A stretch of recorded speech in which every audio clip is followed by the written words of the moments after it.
Assalamualaikum warahmatullahi wabarakatuh. Selamat pagi guys, kembali lagi bersama kita. Pastinya di channel mana? Kopi 18 Benar bersama banget. Dua B Jombang dari seorang Pelaksana mengatakan Abang Lapas kelas 2B Jombang merupakan istri dari seorang narapidana berinisial. Kali ini dari kami konten Kopi 18 akan menyajikan sesuatu yang berbeda dari sebelumnya, Kak. Wah, apa tuh? Kalau sebelumnya Kopi 18 ini mengunggah konten musikalisasi puisi. Benar banget, benar. Kalian pasti tahu ya, buat subscribers Kopi 18 jelas tahu lah ya. Nah, kali ini kita akan mengunggah sebuah konten yang insya Allah sangat bermanfaat buat kalian semua.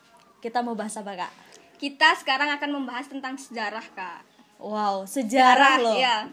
Sejarah ini apalagi kalau buat siswa, mahasiswa, Iya, jelas benar banget. Jelas itu ini manfaat sangat banget manfaat ya. banget buat kalian.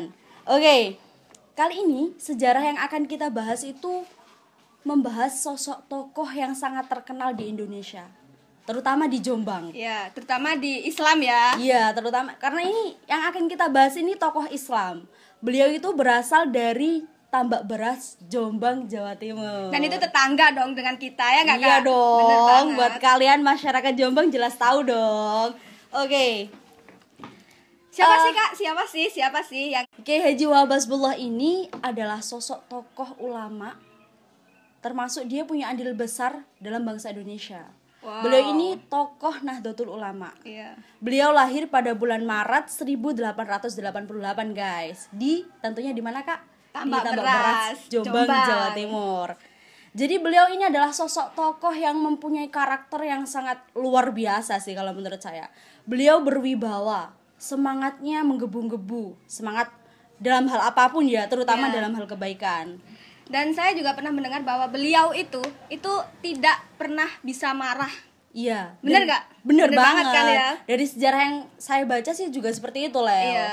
Jarang banget marah dan sulit untuk Iya. pendendam karena beliau tuh orangnya sangat humoris dan sangat supel terhadap semua masyarakat. Bener Dari banget. kalangan anak-anak, dari remaja, dari dewasa, semua beliau rangkul ya.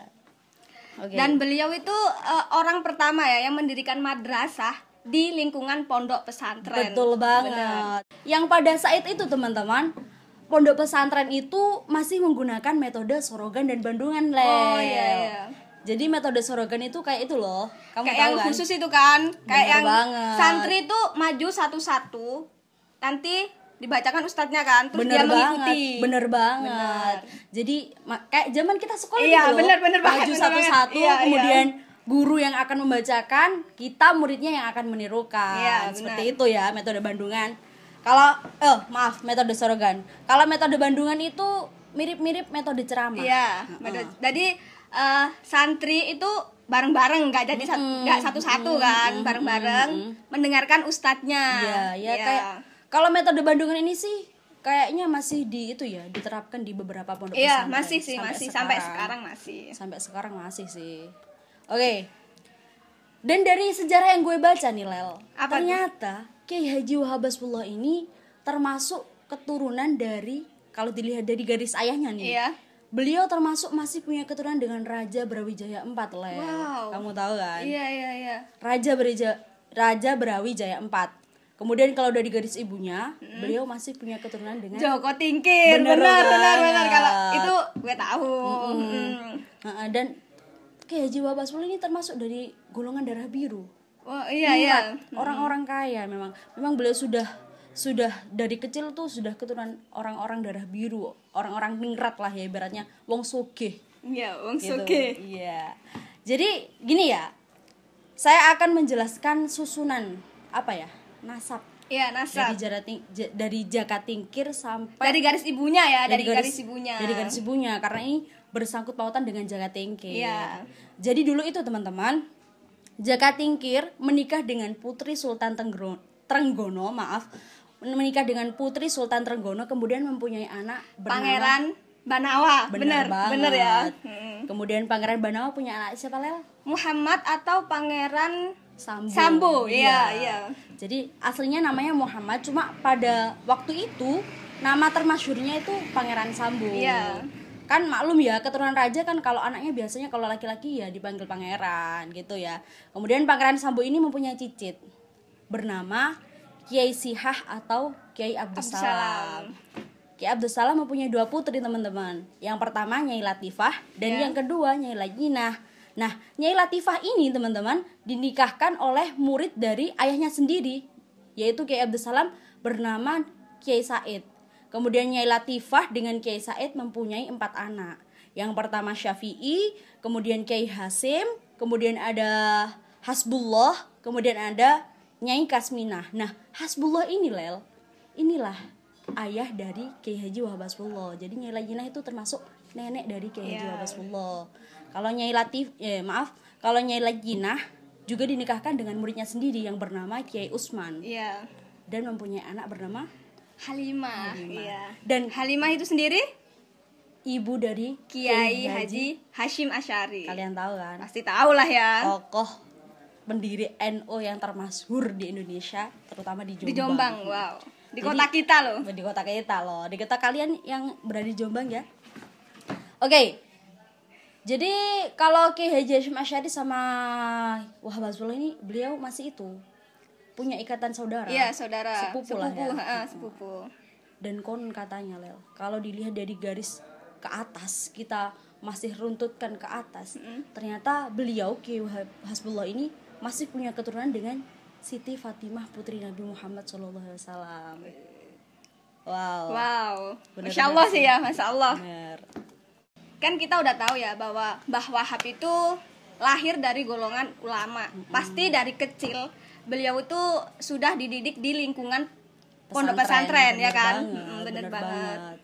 Dan sudah dibekali ilmu agama yang banyak banget dong pastinya. Baca Al-Quran, kemudian fikih, tasawuf, baca bahasa Arab, dan itu dididik oleh ayahnya sendiri. Bener banget. Dan pada 14 tahun, pada umurnya yang 14 tahun, beliau itu sudah berkelana ke beberapa pondok untuk mendalami ilmunya. Kalau umur 14 tahun tuh masih kecil ya. Iya. Kayak dibilang kayak gimana ya? Tapi beliau gigih banget ya, gigih banget. Dan semangatnya untuk menuntut ilmu itu luar biasa. Dan besar itu banget. Perlu kita tiru dong guys. Pasti harus kita tiru untuk semangat mencari ilmunya itu loh. Dan dari sejarah yang gue baca teman-teman, ternyata ada beberapa pesantren yang sudah beliau datangi. Yang pertama itu pesantren Langitan. Beliau mengenyam pendidikan di situ selama 1 tahun. Kemudian yang kedua pesantren Mojosari Nganjuk.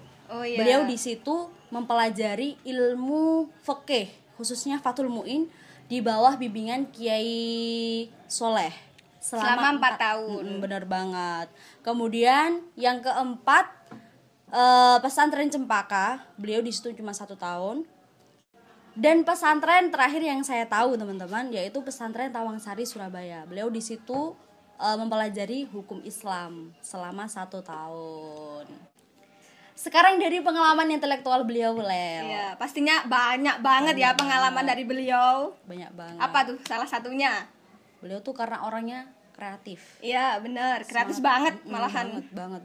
Jadi beliau tuh punya, setiap selesai belajar, beliau tuh punya inisiatif untuk membentuk forum diskusi. Apa tuh? Bersama teman-temannya. Wow, diskusi apa tuh kira-kira? Dan di dalam diskusi itu, beliau itu membahas mulai dari ilmu keagamaan sampai sosial kemasyarakatan. Bahkan beliau di Pondok Pesantren Tebu Ireng, beliau juga tergabung pada forum musyawarah yang dimana forum musyawarah itu terdiri dari beberapa santri senior yang punya pengalaman mengenyam pendidikan di pondok pesantren minimal 10 tahun dari berbagai pondok pesantren, Lel. Keren banget sih. Keren banget sih. Dan forum musyawarah itu tujuannya gimana ya? Mereka itu ingin mengumpulkan semua aspirasi masyarakat dan memecahkan konflik yang terjadi di masyarakat gitu loh. Jadi forumnya tuh membahas kayak permasalahan yang sedang terjadi di masyarakat itu apa, kemudian dibicarakan bersama dan dicari solusinya. Seperti itu. Nah, dari beberapa pondok pesantren dari pendidikan yang udah beliau tempuh tidak membuat beliau puas akan ilmu sih. Berarti beliau ini sangat haus akan ilmu ya. Benar banget, semangatnya tuh. Dan itu sih. Patut dicontoh gitu. Patut banget. Apalagi untuk generasi-generasi muda ya kan. bener banget sih. Beliau akhirnya oleh Kiai Haji Hasyim Asy'ari disarankan untuk pergi ke Mekah untuk melanjutkan studinya, guys. Seperti itu. Berarti langsung ke Mekah ya? Itu bersama siapa sih? Beliau ke sana pada tahun 1912. Beliau mengajak sepupunya yang bernama Bisri Samsuri. Kalian pasti tahu kan? Bisri Samsuri itu juga termasuk sosok tokoh ulama. Dan sekarang makamnya tuh ada di Den Anyar. Dan itu Jombang. Di Jombang juga loh, guys. Mantap sih. Karena Jombang itu emang kota santri ya? Iya. Wow. Dan ketika beliau mengenyam pendidikan di Mekah, Lel, beliau juga mengikuti organisasi, Lel. Wow, apa itu? Beliau tuh pingin gimana ya? Cari pengalaman yang benar-benar banyak, yang benar-benar dan pengalaman itu akan membuat beliau ketika terjun di masyarakat tuh udah nggak ragu-ragu lagi, udah kayak terbiasa gitu loh.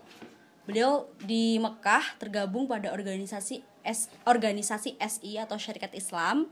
Kemudian dan dengan beliau gabung dengan organisasi tersebut itu membuat beliau dekat dengan para tokoh-tokoh politik di Mekah. Iya. Oh iya. Wow. Iya di Mekah, dan kan beliau melanjutkan. Iya. Ada Syarikat Islam cabang Mekah dan ada di Indonesia juga. Dan dengan beliau masuknya di organisasi tersebut membuat Kiai Wahab dekat dengan tokoh-tokoh politik Indonesia seperti Soekarno, Alimin, Kiai Hajar Dewantara, Haji Agus Salim. Dan dekatnya beliau di Syarikat Islam ini dimanfaatkan oleh beliau. Beliau mencuri-curi, gimana ya ibaratnya, kayak mencari-cari ilmu, mendalami ilmu politik gitu loh. Jadi ilmu baru buat beliau ya. Bener banget sih. Dan setelah beliau mengenyam pendidikan di Mekah, kemudian beliau kan pulang dari Mekah. Beliau tidak langsung pulang ke pondok pesantrennya. Padahal tapi pulang kemana? Iya, beliau ke Surabaya. Jadi guys, kenapa kok Kiai Wahab ini ke Surabaya? Kenapa kok nggak langsung mengabdi ke pondoknya? Padahal beliau anak dari sosok tokoh ulama. Seharusnya pada umumnya biasanya anak-anak dari para ulama kalau pulang dari mengenyam pendidikan kan seharusnya langsung mengabdi, kan? Mengabdi di pondok pesantren tersebut kan. Karena pada waktu itu di Surabaya ada masyarakat Muslim di sana sedang dijajah oleh Belanda. Belanda ingin umat Islam terpecah belah, guys. Wow.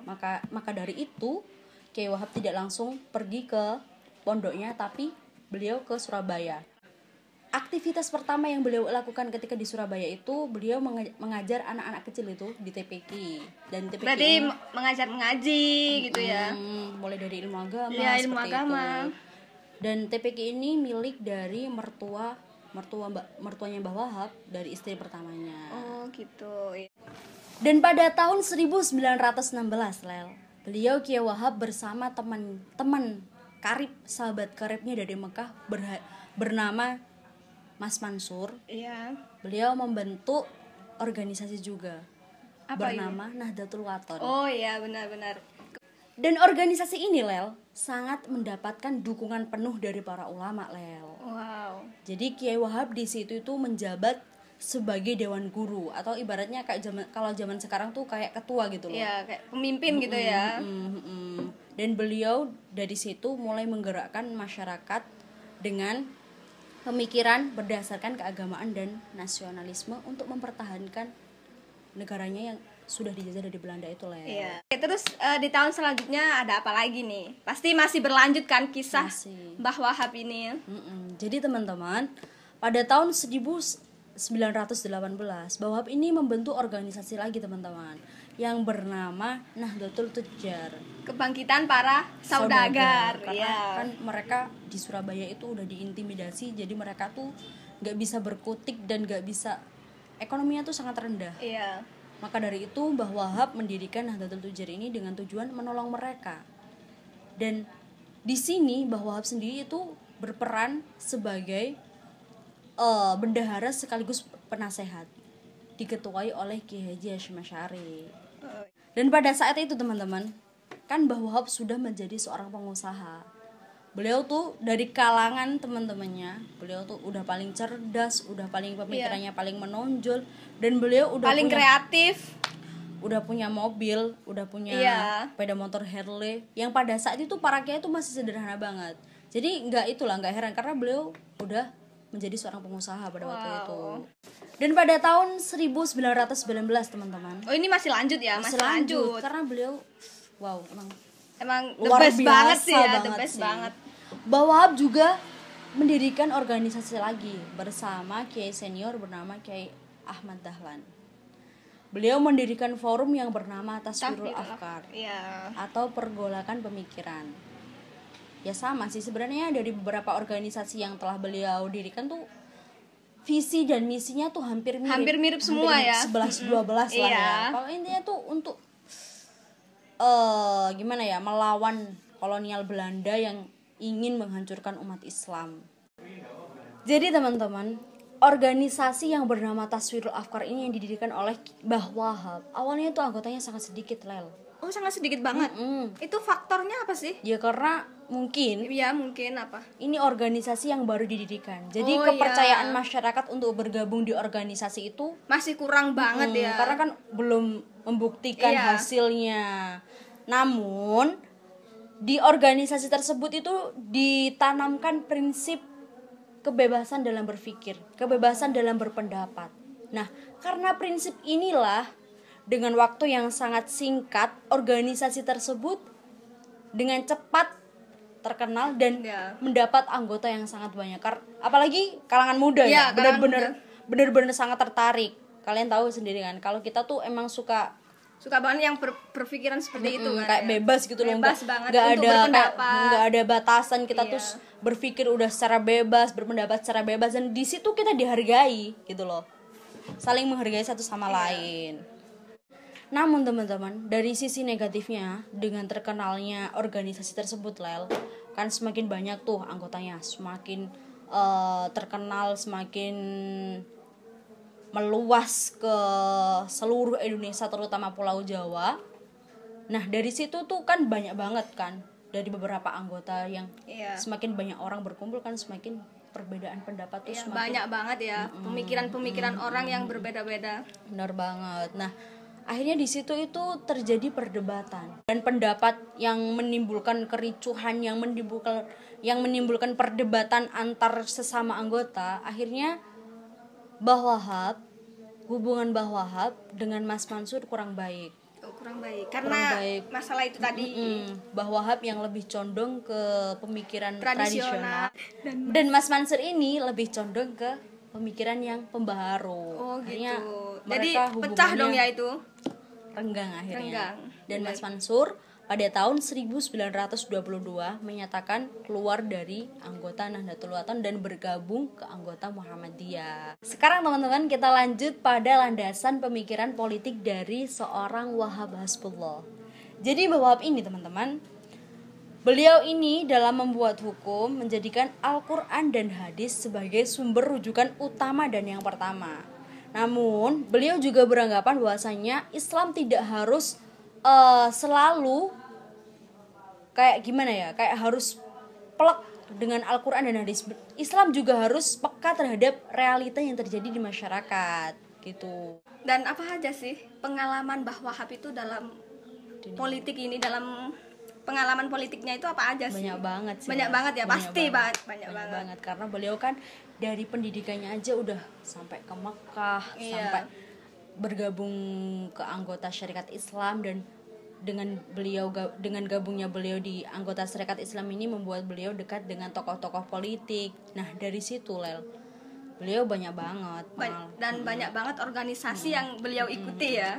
Salah satunya yang pertama taktik beliau ketika mendirikan Nahdlatul Ulama, itu mantep banget sih. Jadi Lel, pada tahun 1869 Masehi di Mekah itu sedang terjadi gerakan Wahabi yang dipelopori oleh Syekh Muhammad Abdul Wahab dengan gerakan Wahabinya. Nah, di sana kan banyak kayak ulama-ulama, banyak kayak para orang-orang Indonesia yang belajar di Mekah. Nah, memang itu tuh sudah diskandal oleh Syekh Muhammad Abdul Wahab ini. Beliau mendirikan gerakan Wahabi ini dengan tujuan agar orang-orang Indonesia yang mengenyam pendidikan di Mekah itu terpengaruhi oleh gerakan Wahabi tersebut, terdoktrin ya. dan dengan tujuan agar menyebarkan ajaran tersebut ke Indonesia. Namun tidak semua ulama guys, tidak semua ulama terpengaruh oleh gerakan tersebut. Ada beberapa ulama yang tradisional menganggap beliau tidak tidak langsung menerima gerakan tersebut karena mereka itu beranggapan bahwasanya gerakan pembaharuan Islam itu tidak harus dilakukan secara frontal. Dengan adanya gerakan tersebut teman-teman, Wahhab ini merasa resah. Karena takut kalau orang-orang Indonesia yang ada di sana itu terpengaruhi. Kemudian takut kalau udah disebarkan di Indonesia nanti orang-orang Islam yang mempunyai pikiran tradisionalis ini tidak bisa berkutik. Takut kalau tidak bisa menjalankan ajaran-ajaran Islam yang tradisional. Tidak diberikan kebebasan. Akhirnya beliau menghadap kepada Raja Saud, Raja Arab, untuk meminta agar Raja Saud memberikan kebebasan kepada masyarakat muslim tradisional untuk menjalankan ajaran-ajaran yang sudah diajarkan. Namun oleh Raja Saud ditolak, Lel. Kenapa tuh? Kok ditolak gitu? Karena pada waktu itu anggota dari masyarakat Islam pembaharu lebih banyak daripada anggota masyarakat Islam yang tradisional. Jadi kayak gimana ya? Kalah saing, kalah banyak gitu lah. Akhirnya beliau punya inisiatif untuk menghubungi sebelum beliau menghubungi ini, beliau bertanya kepada Mbah Hasyim Asy'ari, gimana ini cari solusi ya, cari solusi. Dan pada akhirnya sama Mbah Hasyim Asy'ari disarankan, ya udah panggil aja semua teman-temanmu yang maupun itu dari teman belajar dari Mekah atau teman-teman waktu mondok di Indonesia, panggil dari seluruh Pulau Jawa, kita kumpul, kita bersama, kita musyawarahkan ini nanti ini kita maunya gimana gitu loh. Akhirnya Mbah Wahhab menghubungi para teman-temannya dari seluruh Pulau Jawa. Mereka berkumpul di rumah Mbah Wahhab dan memusyawarahkan keinginannya. Salah satunya yaitu mereka ingin diberikan, masyarakat muslim tradisionalis ingin diberikan kebebasan oleh Raja Saud untuk tetap menjalankan ajaran-ajaran Islam tradisional. Dari situ sih, Lel. Jadi hikmah dari sosok tokoh Mbah Wahhab ini yang perlu kita tiru, yang bisa kita ambil, yaitu tadi lah semangat dalam belajar, kemudian dan tidak pernah puas akan yang ia dapat ya, tidak pernah putus asa, kemudian memperluas lingkungan belajar, memperluas lingkungan pertemanan, karena dengan memperluas itu tuh kita akan mendapatkan pengalaman-pengalaman baru, kita akan mendapatkan ilmu-ilmu baru, teman-teman. Dan ini sangat bermanfaat banget ya. Mungkin banyak banget dari cerita sejarah tadi yang mungkin penonton belum tahu. Dan akhirnya dengan nonton ini kalian jadi tahu. Jadi jangan lupa like, komen, dan share video ini, terutama subscribe ya. Karena dengan kalian subscribe, kalian akan mendukung kita untuk terus berkarya. Dan buat kalian yang kayak ada tugas sejarah, kayak mau bahas tokoh ini bisa banget komen di bawah, bisa banget. Nanti bisa request ya, request bisa banget. Bisa banget request di bawah dengan komen dan subscribe. Nanti kita akan bahas tokoh yang kalian mau. Oke, teman-teman, sekian dari pembahasan kami kali ini ya. Yang pembahasan ini memang sangat bermanfaat banget ya bagi siapapun. Apalagi buat siswa dan mahasiswa yang biasanya ada tugas kulik-kulik sejarah. Manfaat banget sih buat kalian. Manfaat banget, insyaallah ya, berguna bagi. Jangan bosen-bosen nonton video kami ya. Jangan di skip, karena kalian skip tuh kalian akan buta sejarah. Nanti nggak runtut kalian ya. Karena tuh pernah kan dengar pepatah, barang siapa yang dia nggak tahu sejarah maka dia akan buta dan tuli. Iya, bener banget. Oke, ketemu lagi dengan saya Lista dan rekan saya Leli, di konten selanjutnya. Bye-bye. Aku garu. Istirahat dulu. Dipateni, Oh iya. Piye, Mak? Nek mateni, Mak.